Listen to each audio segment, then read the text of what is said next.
Hello friends, welcome back to my channel advance English 101। Friends, आज की इस video में हम लोग एक से बढ़कर एक एडवांस स्ट्रक्चर्स को सीखने वाले हैं। तो मैं आपसे गुजारिश करना चाहूँगा, रिक्वेस्ट करना चाहूँगा, अभी तक आपने हमारे इस चैनल को सब्सक्राइब नहीं किया है और आप अंग्रेज़ी बोलना सीखने के शौकीन हैं तो प्लीज़ इस चैनल को सब्सक्राइब ज़रूर करें। इस वीडियो को बिना स्किप किए अंत तक ज़रूर देखें ताकि इसमें बताए गए एक एक चीज़, एक एक बात आपको अच्छे से समझ में आए।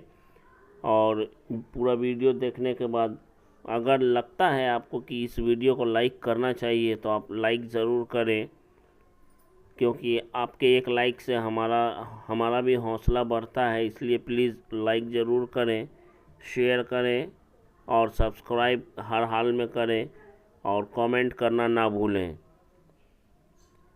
आज का हमारा पहला स्ट्रक्चर है सब्जेक्ट प्लस हैव, हैज़ और हैव सब्जेक्ट के अनुसार लिखेंगे। उसके बाद नेवर का यूज़ करेंगे, उसके बाद वर्ब के थर्ड फॉर्म का, उसके बाद सो मच, उसके बाद ऑब्जेक्ट, उसके बाद बिफोर या बिफोर दिस का यूज़ करेंगे। कब करेंगे? जब भी हमें इस तरह का सेंटेंस बोलना हो। इससे पहले मैंने कभी इतनी लंबी बातचीत नहीं की। आई have never had so much long chat before this. इससे पहले वह कभी इतनी देर से घर नहीं आए। कहने का मतलब है कि ये पहली बार ऐसा हुआ है, आज पहली बार ऐसा हुआ है कि वो इतनी देर से अभी तक घर नहीं आए हैं। ये प्रेजेंट टाइम की बात को बता रहा है, इसलिए हम लोग इसे कहेंगे he has never had so much late before this. Sentence के सेंस को समझना ज़रूरी है। इससे पहले मैंने इतना महंगा खाना कभी नहीं खाया, मतलब कि अभी जो मैं खा रहा हूँ ये अब तक का मेरा सबसे महंगा खाना है। इससे पहले मैंने नहीं खाया, ये प्रेजेंट टाइम में अभी जो खा रहा हूँ ये सबसे महंगा है। आई have never had so much expensive food before this. आज से पहले मुझे इतनी खुशी कभी नहीं मिली।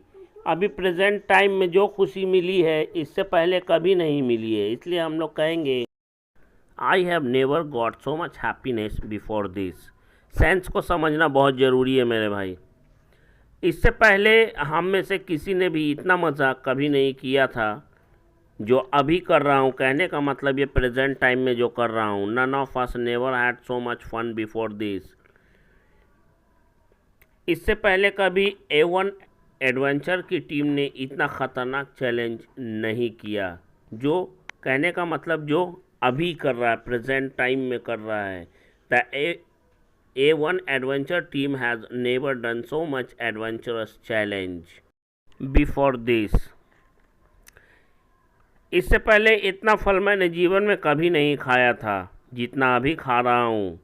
अंग्रेजी को समझने के लिए भाई टेंस के सेंस को समझना ज़रूरी है। कहा जाता है 12 tense 12 sense, no sense no tense. I have never eaten so much fruits before in the life. आइए बढ़ते हैं नेक्स्ट स्ट्रक्चर की ओर। जब भी हमें बोलना हो, समझ में नहीं आ रहा कि मैं अपने दोस्तों से पैसे कैसे मांगूं, समझ में नहीं आ रहा है कि यहाँ अकेले कैसे रहूं, या फिर कहना हो समझ में नहीं आ रहा कि वहाँ कैसे जाऊं, या फिर यूँ कहना हो कि समझ नहीं आ रहा कि मैं उसे यह दुखद खबर कैसे सुनाऊं, या फिर ऐसा कहना हो समझ में नहीं आ रहा कि किससे बात करूं, समझ में नहीं आ रहा कि कैसे इनकार करूं। इस सेंटेंस को कैसे बोलें, आइए सीखते हैं। इसे बोलने के लिए सबसे पहले तो हम लोग कहेंगे समझ में नहीं आ रहा। इसके लिए हम लोग 3 तरह से बोल सकते हैं। आई am confused about, I am in a puzzle about, या फिर यूँ कहें आई एम पजल्ड अबाउट। बात करते हैं इसके स्ट्रक्चर की, तो हम लोग कहेंगे आई एम कन्फ्यूज्ड अबाउट। प्रेजेंट में रहेगा तो एम का यूज़ करेंगे, और पास्ट की बात को बोलना रहेगा तो वॉज का यूज़ करेंगे। उसके बाद WH वर्ड को हम लोग लिखेंगे, उसके बाद सब्जेक्ट, उसके बाद शुड, उसके बाद वर्ब की फर्स्ट फॉर्म।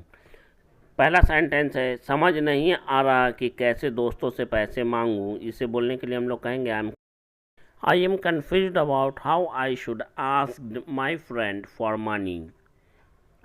समझ में नहीं आ रहा कैसे यहाँ अकेले रहूं। ये प्रेजेंट की बात है क्योंकि लास्ट में है रहूं। I am confuse about how I should live alone. समझ नहीं आ रहा कैसे वहाँ जाऊं। I am confuse about how I should go there. Sense को समझना ज़रूरी है। सेंस नहीं समझेंगे जब तक आपको इस तरह का सेंटेंस नहीं समझ में आएगा। समझ नहीं आ रहा है, इससे क्लियर है कि ये प्रेजेंट है। कब उसके पास जाऊं, दिन में या रात में। I am confuse about when I should go to him either in the night और आइदर इन द डे और नाइट। समझ नहीं आ रहा कैसे उसे यह दुखद खबर सुनाऊं। I am confused about how I should tell him this sorrowful news या sad news या bad news। समझ में नहीं आ रहा यहाँ किससे बात करनी चाहिए या समझ में नहीं आ रहा कि यहाँ किससे बात की जाए। दोनों को मैंने यहाँ पे क्लियर कर दिया सेंस के अनुसार और एक बिल्कुल क्लियर कट में, ऊपर वाला clear cut. I am confused about whom I should talk to. समझ में नहीं आ रहा कि कैसे इनकार करूं। ये क्वेश्चन सेंटेंस नहीं है मेरे भाई, ध्यान में रख लेंगे। ये क्वेश्चन सेंटेंस नहीं है, कोई किसी से सवाल यहाँ नहीं कर रहा है। आई am confuse about how I should refuse और डिनाई। समझ में नहीं आ रहा है कि कैसे उसकी एक झलक पालूं। I am confuse about how I should get a glimpse of her.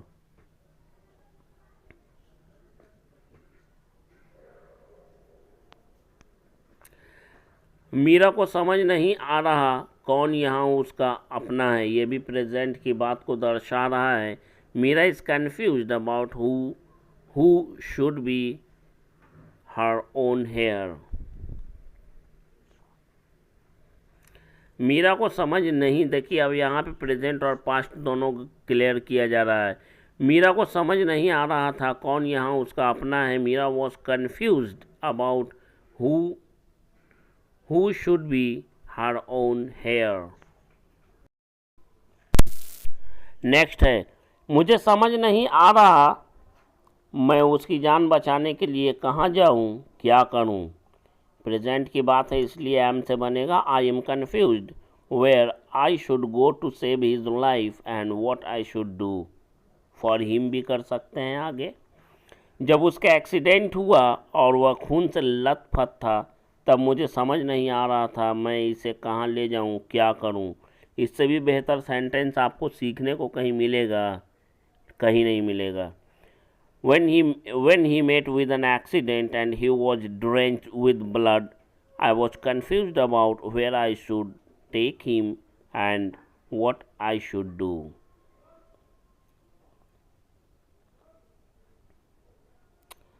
Drench with blood का मतलब होता है खून से लथपथ।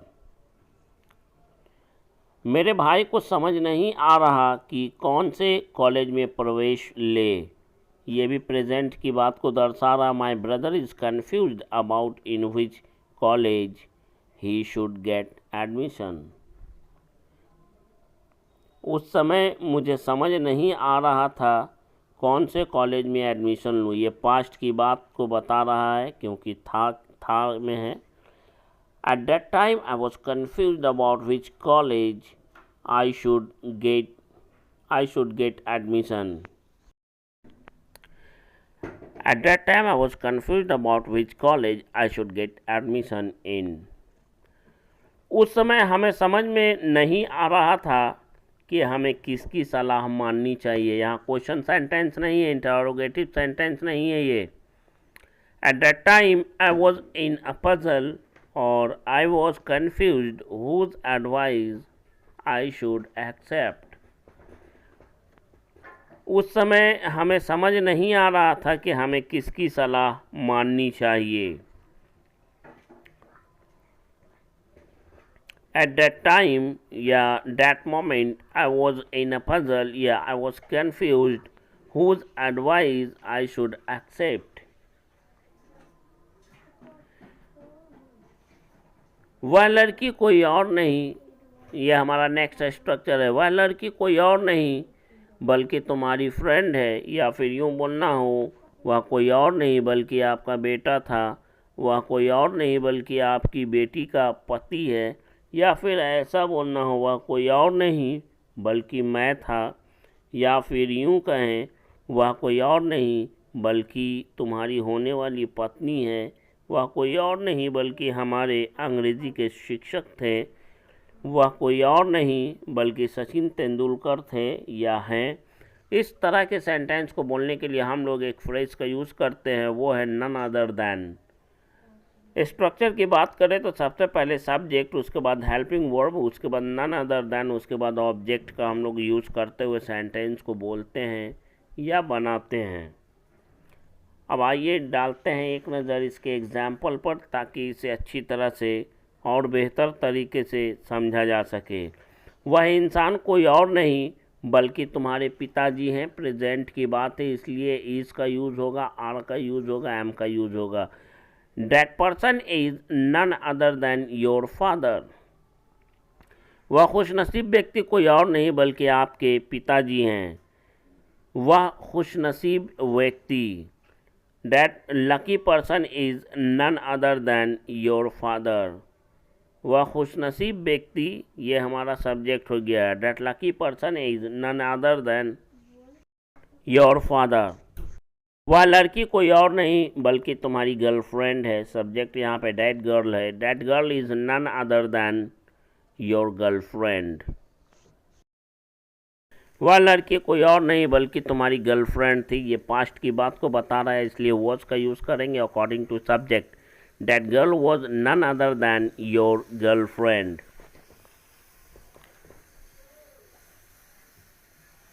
वह लड़का कोई और नहीं बल्कि तुम हो। That boy is none other than you. वह लड़का कोई और नहीं बल्कि तुम थे। That boy was none other than you. That boy was none other than you. वह कोई और नहीं बल्कि आपका बेटा है। इस सेंटेंस को बोलने के लिए हम लोग कहेंगे he is none other than your sun.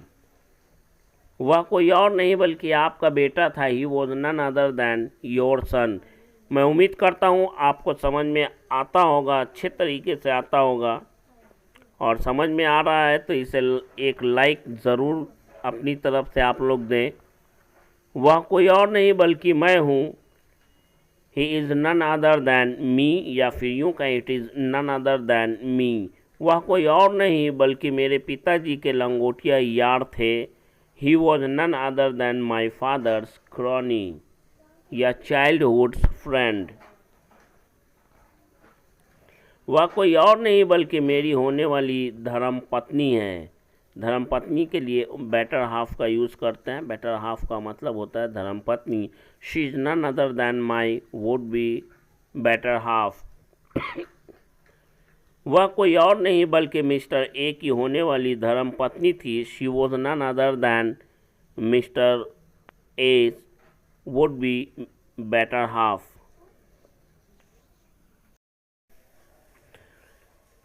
Next है हमारा किसी को कुछ समझ लेना, यानी गलत समझ लेना, कुछ और समझ लेना या कुछ गलत समझ लेना। जैसे मैंने मोहन को समझ लिया कि उसका छोटा भाई है, राम को समझ लिया कि रहीम है, किसी लड़के को समझ लिया कि चोर है।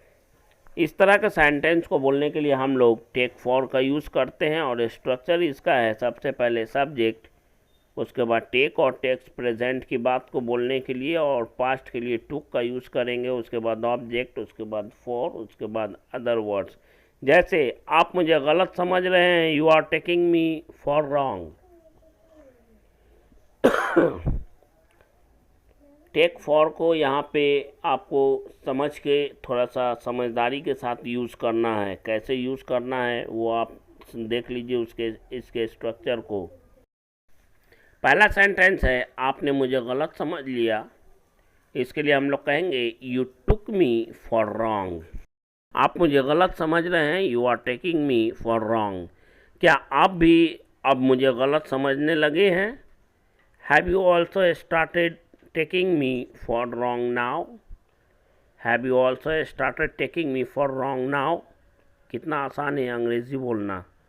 स्ट्रक्चर अच्छे से समझ लेने के बाद बहुत आसान है। अगर टेंस की जानकारी है तो मैंने तुम्हारे भाई को एक चोर समझ लिया। Yesterday I took your brother for thief या फॉर अ थीफ। मैं तो अब तक इस लड़के को लड़की समझ रहा था। I was just taking this boy for a girl bye